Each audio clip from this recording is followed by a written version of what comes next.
श्रीमद् भागवत महापुराण हिरण्यकशिपु का तप कर ब्रह्मा जी से वर मांगना।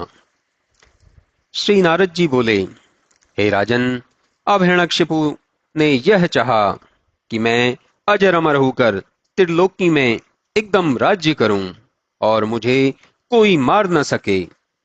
तब यह कैसे होगा? इसके लिए इसने एकमात्र तप का आश्रय लिया। यह मंदराचल पर्वत पर जाकर कठिन तप करने लगा। वहां अपना दोनों हाथ ऊपर की ओर उठाए हुए आकाश की ओर देखता तथा केवल पैर के अंगूठे के बल से पृथ्वी पर खड़ा रह बहुत दिनों तक तप करता रहा। उसके घोर तप से मृत्युलोक को कौन कहे, देवलोक तक कांप उठा। धरती से स्वर्ग तक मानो आग सी लग गई। देवता भागकर ब्रह्मा जी की शरण में गए। ब्रह्मा जी ने कहा, अच्छा, तुम लोग घबराओ नहीं, मैं शीघ्र ही इस अग्नि को शांत करूंगा। ऐसा कह वे भृगु तथा दक्ष इत्यादिकों के सहित हिरण्यकशिपु के स्थान पर आए। देखा तो वहां वह तप कर रहा था। वहां उसके शरीर पर बल्मीक बन गए हैं, घास जम गई है, बांसों के वृक्ष उग आए हैं। वह दीमकों और चींटियों का घर बन गया है, जो उसके शरीर को चबा गई हैं, और उसके ब्रह्मांड से तप के अग्नि की ज्वाला निकल रही है। फिर भी वह मेघों से आच्छादित सूर्य के समान वहां स्थित था। ब्रह्मा जी उसे किसी प्रकार भी पहचान न सके, परंतु उन्होंने हंसते हुए कहा, हे कश्यप के पुत्र, उठो उठो, तुम्हारा कल्याण हो। तुम्हारा तप सिद्ध हो गया। तुमने जैसा तप किया है, ऐसा तप अब तक किसी ऋषि ने भी नहीं किया है, और न कोई भविष्य में कर सकता है। ऐसा कौन है जो बिना जल ग्रहण किए ही 100 वर्ष तक प्राण धारण किए रहे? तुम्हारे इस तप के उद्योग से मैं वश में हो गया हूं। मैं मनुष्य नहीं, ब्रह्मा हूं। बोलो, तुम क्या चाहते हो? मेरा दर्शन पाकर मनुष्य को उसका फल अवश्य प्राप्त होता है।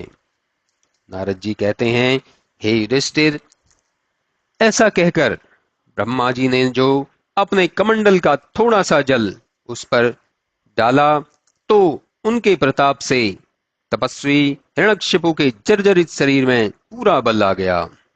उसने आंखें खोलकर देखा तो सामने ही ब्रह्मा जी विद्यमान हैं। हिरण्यकशिपु ने शीघ्र ही सिर झुकाकर ब्रह्मा जी को प्रणाम किया और पुनः गदगद वाणी से स्तुति करना आरंभ किया। उसने कहा, हे प्रलय के होने पर काल द्वारा रचे हुए घोर अंधकार से आच्छादित जगत को प्रकाशित करने वाले ईश्वर, आपके लिए प्रणाम है। हे प्रभु, आप ही अपनी तीनों मूर्तियों द्वारा इस संसार को उत्पन्न करते, पालते और संहार करते हैं। हे चेतन और अचेतन शक्ति युक्त भगवान, आपके लिए नमस्कार है। इस प्रकार की बहुत सी स्तुति करके हिरण्यकशिपु ने कहा कि हे वर देने वालों में श्रेष्ठ, यदि आप मुझको वर देना चाहते हैं तो हे प्रभु, आप मुझे पहले यह वर दीजिए कि आपके रचे हुए प्राणियों से मेरी मृत्यु ना होए। मेरी मृत्यु न भीतर हो, न बाहर, न पृथ्वी में हो, न आकाश में हो। मुझे न कोई मनुष्य मार सके, न कोई पशु, न प्राणधारियों के द्वारा हो, न प्राण रहितों के द्वारा। मुझे न कोई देवता मार सके, न दैत्य, तथा बड़े से बड़े सर्पों के द्वारा भी मेरी मृत्यु न हो सके। युद्ध में कोई मेरा सामना न कर सके, और मैं अकेला ही समस्त देहधारियों का स्वामी हूं। फिर संसार में जितने भी प्रकार के ऐश्वर्य हैं, वे सब मुझे मिलें और वे कभी नष्ट ना हुए। तब ब्रह्मा जी ने एवमस्तु कहकर उसे वरदान दिया।